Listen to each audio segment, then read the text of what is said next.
یا محمد نور مجسم، یا محمد نور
یا محمد نور مجسم، یا حبیبی یا مولائی، تصویر کمال محبت، تنویر جمال خدائی، یا محمد نور مجسم۔ ماشاءاللہ، بہت خوبصورت کنزا شیخ کی آواز میں آپ نے کلام سماعت کیا، اور ادیب رائے پوری صاحب کا لکھا ہوا انہوں نے کلام پیش کیا۔ اللہ پاک ادیب رائے پوری کے درجات کو بلند فرمائے اور ان کے آخرت کی تمام منزلوں کو آسان فرمائے۔ بہت خوبصورت کلام حضور کی بارگاہ میں لکھے، تمام کلام حضور کی بارگاہ میں بہت مقبول ہوئے، اللہ پاک ان کے درجات کو بلند فرمائے۔ متسامعین، سیگمنٹ ہمارا عالم اور ہمارے ساتھ معروف علماء کرام موجود ہیں، ایک بار پھر ان کا تعارف کراتا ہوں۔ ہمارے ساتھ معروف عالم دین جناب مفتی افراز صاحب ہمارے ساتھ موجود ہیں، اور جناب علامہ شوکت حسین سیالوی صاحب موجود ہیں، اور علامہ مولانا سید ارباب علی موسوی صاحب ہیں۔ اور آج ہمارا جو پہلا ہم بات کی شروعات کریں گے، وہ ہم کریں گے فتح مکہ کے اوپر، کیونکہ 20 رمضان المبارک ہے اور مسلمانوں کو بہت بڑی کامیابی ملی، اور حضور صلی اللہ علیہ وسلم کے حضور نے جو فیصلے کیے اس پر بلا خون خرابے کے الحمدللہ فتح مکہ ہوئی، اور مسلمانوں کی بہت بڑی کامیابی کا دن۔ میں جناب مفتی افراز صاحب سے کہوں گا قبلہ آج کے دن پر روشن ڈالیں آپ۔ بسم اللہ الرحمن الرحیم۔ فتح مکہ تاریخ اسلامی کا وہ عظیم دن ہے کہ جسے کسی طور پہ بھی مسلمان فراموش نہیں کر سکتے۔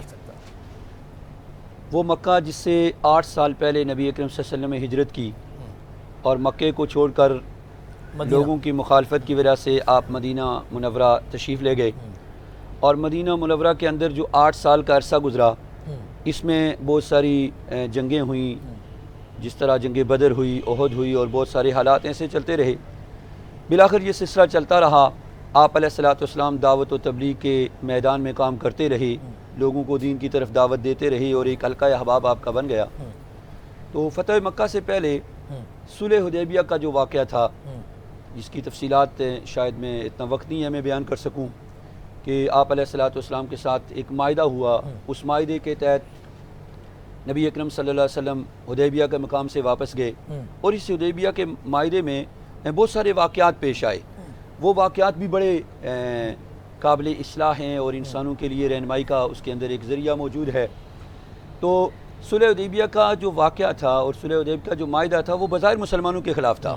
اس میں کئی ایسی چیزیں تھیں کہ جن کو مسلمانوں کے لیے برداشت کرنا مشکل تھا، لیکن اللہ کے نبی صلی اللہ علیہ وسلم کو کیونکہ اللہ تبارک و تعالیٰ نے وہ فراست اور فہم عطا کیا تھا، اور تمام کائنات میں جو خوبیاں اور کمالات عطا کیے تھے، ایسے کمالات اور ایسی خوبیاں کسی اور کے حصے میں نہیں آئیں۔ چنانچہ نبی اکرم صلی اللہ علیہ وسلم نے وہ حدیبیہ کا معاہدہ کر لیا اور معاہدہ کرنے کے بعد آپ وہاں حدیبیہ کے مقام سے واپس پلٹے۔ سن 8 ہجری میں وہی حدیبیہ کی معاہدے کی خلاف ورزی جن لوگوں نے معاہدہ کیا تھا انہوں نے خلاف ورزی کی، اور جب انہوں نے خلاف ورزی کی تو آپ صلی اللہ علیہ وسلم کو اب مکے کے اندر داخل ہونے سے کوئی روک نہیں سکتا تھا۔ چنانچہ 10,000 نفوس قدسیہ حضرات صحابہ کرام رضوان اللہ علیہ مجمعین کا وہ عظیم لشکر تھا کہ جس لشکر کے ساتھ آپ صلی اللہ علیہ وسلم مکے میں داخل ہوئے، اور جب مکے میں داخل ہوئے تو بزبان حال یہ الفاظ جاری تھے، جاء الحق وزہق الباطل ان الباطل کان زہوقا۔ یہ الفاظ تو حال یعنی بزبان حال ان الفاظ کو دہرایا جا رہا تھا۔ پھر آپ علیہ الصلوۃ والسلام بیت اللہ میں تشریف لائے، اور بیت اللہ میں تشریف لا کر کے وہ بیت اللہ جو بتوں کی ایک آماج گاہ تھا، ہر قبیلے اور ہر خاندان کے لوگوں نے اپنی شناخت اور اپنی پہچان کے لیے اپنے بت بنا کے رکھے ہوئے تھے۔ 360 یا اس سے زائد بت تھے۔ تو آپ علیہ الصلوۃ والسلام کے ہاتھ میں لاٹھی مبارک تھی۔ بعض روایات میں ہے کہ حضرت علی المرتضیٰ رضی اللہ تعالیٰ عنہ کے ساتھ تھے، اور بعد میں حضرت علی رضی اللہ تعالیٰ عنہ کے نام کے اوپر تو اتفاق ہے، یہ اس پہ بات بعض احباب نے لکھی ہے، تاریخ کی کتابوں میں موجود ہے کہ وہ علی ابن عاص تھے یا علی ابن ابی طالب رضی اللہ تعالیٰ عنہ تھے۔ بہرحال حضرت علی ان کے ساتھ تھے، اور پھر آپ علیہ الصلوۃ والسلام یوں لاٹھی چلاتے تھے اور یہ الفاظ فرماتے تھے، جاء الحق وزہق الباطل ان الباطل کان زہوقا۔ یوں حق آ گیا، باطل مٹ گیا، اور باطل نے مٹنا ہی ہے۔ اس کے بعد اسی موقع پر صحابہ اکرام رضوان اللہ علیہ مجمعین انتہائی خوشی میں تھے کہ آج ہماری وہ تکلیفیں، وہ مصیبتیں، وہ مصائب کہ جو دین کے راستے میں آئے ہیں، آج اللہ تعالیٰ نے ہمیں ان تمام مصائب سے نکالا ہے، اور آج ہم غلبے اور فاتح کے اعتبار سے مکے میں داخل ہوئے ہیں۔ ایک صحابی کی زبان سے یہ الفاظ نکلے کہ الیوم یوم الملحمہ، آج ہم حضرت سمیہ کا انتقام لیں گے، آج ہم حضرت بلال کے اوپر جو تشدد ہوا اس کا بدلہ لیں گے، حضرت خبیب رضی اللہ تعالیٰ عنہ کو جو آگ کے انگاروں پہ لٹایا گیا اور تشدد کا نشانہ بنایا۔ غرض بہت سارے ایسے صحابہ جنہیں دین کی وجہ سے بہت ساری تکالیف سے گزرنا پڑا، تو آج ہماری قوت بھی ہے، طاقت بھی ہے، اور ہم مضبوط بھی ہیں، فاتح بھی ہیں۔ تو انہوں نے یہ نعرہ بلند کیا، الیوم یوم الملحمہ، کہ آج ہم بلال کی سسکیوں کا انتقام لیں گے، خبیب کی تکلیفوں کا انتقام لیں گے، زنیرہ کی قربانی کا انتقام لیں گے، سمیہ کے ٹکڑوں کا انتقام لیں گے، یعنی مسلمانوں پہ ہونے والے مسائل کا، مصیبتوں کا آج ہم بدلہ لیں گے۔ تو نبی اکرم صلی اللہ علیہ وسلم نے یہ بات سن لی، اور آپ علیہ الصلوۃ والسلام نے بلایا اور جھنڈا ان کے ہاتھ سے لیا، اور لینے کے بعد ایک دوسرے صحابی کے ہاتھ میں دیا، اور آپ نے فرمایا نہیں، آج ایسا نہیں ہوگا، میں نبی رحمت ہوں، مجھے اللہ تعالیٰ نے رحمت للعالمین بنا کر بھیجا ہے۔ اور یہاں میں ایک بات عرض کر دوں کہ یہ جو رحمت للعالمین ہے، اس میں بہت ساری وسعت ہے، عمومی طور پہ اس پہ بات نہیں ہوتی۔ عالمین آپ سارے جہانوں کے لیے رحمت ہیں، جہان دنیا کا ہو آپ رحمت ہیں، جہان قبر کا ہو آپ رحمت ہیں، جہان برزخ کا ہو آپ رحمت ہیں، جہان انسانوں کا ہو آپ رحمت ہیں، جہان جانوروں کا ہو آپ رحمت ہیں، اور پھر یہ جہان محشر کا ہوگا، جب ساری انسانیت نفسا نفسی کے عالم میں ہوگی، تو وہاں بھی رحمت للعالمین آپ صلی اللہ علیہ وسلم کی رحمت جوش میں آئے گی، اور آپ صلی اللہ علیہ وسلم نے فرمایا میں ایک سجدہ کروں گا، اور اتنا لمبا سجدہ ہوگا کہ خلاق عالم کو میرے اس سجدے پہ ترس آئے گا، اور اللہ فرمائیں گے ارفع راسک یا محمد، اے میرے لاڈلے سر سجدے سے اٹھائیے، وشفع تشفع، آپ بولیے سفارش کیجئے، آپ کی سفارش کو پورا کیا جائے گا، وَلَسَوْفَ يُؤْتِيكَ رَبُّكَ فَتَرْضَىٰ، ان قریب آپ کو اللہ اتنا عطا کریں گے کہ آپ راضی ہو جائیں گے۔ وہ نبی مہرباں آپ علیہ الصلوۃ والسلام نے اس فتح مکہ کے موقع پر فرمایا کہ مجھے اللہ تعالیٰ نے رحمت للعالمین بنا کر بھیجا ہے، میں آج انتقام لینے کے لیے نہیں آیا، میں آج اس موقع پر الیوم یوم المرحمہ، آج درگزر کا معاملہ ہے، آج معافی کا اعلان ہے۔ اور پھر آپ نے فرمایا میں اپنے بھائیوں کہ حضرت یوسف علیہ الصلوۃ والسلام کی طرح آج میں اعلان کرتا ہوں لا تثریب علیکم اليوم، آج کسی سے کوئی انتقام نہیں لیا جائے گا، آج تم سب کے لیے میری طرف سے معافی کا اعلان ہے۔ ہاں چند لوگ ہیں جن میں ایک شخص تھا ابن خطل، یہ بیت اللہ کے غلاف کے اندر چھپ گیا، اور اسی طرح کچھ اور لوگ تھے جنہوں نے آپ علیہ الصلوۃ والسلام کی ایذا رسانی کی تھی، آپ علیہ الصلوۃ والسلام کو گالیاں تھیں، آپ علیہ السلام کے بارے میں نازیبہ گفتگو کی تھی، تو آپ علیہ الصلوۃ والسلام نے ان کو پھر مستثنیٰ قرار دیا کہ ان کے لیے معافی کی گنجائش نہیں ہے، اس لیے کہ جس نے رسول اللہ کا دل دکھایا اس نے خدا کا دل دکھایا، آہا۔ تو اس کے لیے تو معافی نہیں ہے۔ اور پھر فتح مکہ پہ جب آپ داخل ہوئے، عجیب منظر تھا، پہاڑی پہ حضرت ابو سفیان ہاں۔ جو اسلام تو لا چکے تھے بعض روایات کے مطابق، لیکن انہوں نے اسلام کا اظہار نہیں کیا تھا، ہاں۔ حضرت عباس رضی اللہ تعالیٰ عنہ کے ساتھ کھڑے تھے، ہاں۔ اور حضرت عباس رضی اللہ تعالیٰ عنہ کو ابو سفیان کہنے لگے آج اپنے بھتیجے کی شان دیکھو، ہاں۔ کس شاہانہ طریقے سے اور کس فاتح کی انداز میں مکے میں داخل ہو رہے ہیں۔ تو لکھا ہے کہ حضرت عباس رضی اللہ تعالیٰ عنہ نے کہا کہ اگر آپ بھی ان کے لشکر میں شامل ہو جائیں اور ان کی دعوت کو قبول کر لیں ہاں۔ تو آپ کے ساتھ بھی معافی کا معاملہ کیا جا سکتا ہے۔ تو حضرت ابو سفیان نے کہا کہ کیا ایسا ہو جائے گا؟ حضرت عباس نے کہا میں ضمانت لیتا ہوں۔ ہاں۔ تو اسی موقع پر حضرت ابو سفیان رضی اللہ تعالیٰ عنہ جو اب تک اسلام نہیں لائے تھے یا لائے تھے اظہار نہیں کیا تھا، انہوں نے حضرت عباس کی دعوت پہ اسلام قبول کیا، اور پھر حضرت عباس نے جا کر حضور اکرم صلی اللہ علیہ وسلم کو یہ خوشخبری سنائی۔ تو نبی اکرم صلی اللہ علیہ وسلم نے پھر جو عام اعلان کیا تھا، آپ علیہ السلام نے فرمایا جو اپنے گھر کا دروازہ بند کر جائے گا اس کے ساتھ کسی قسم کی زیادتی نہیں ہوگی، اسے امان مل گیا۔ جو ابو سفیان کے گھر میں داخل ہو گیا اسے امان مل گیا۔ اسی طرح جس آدمی نے ہتھیار پھینک دیے اسے امان مل گیا۔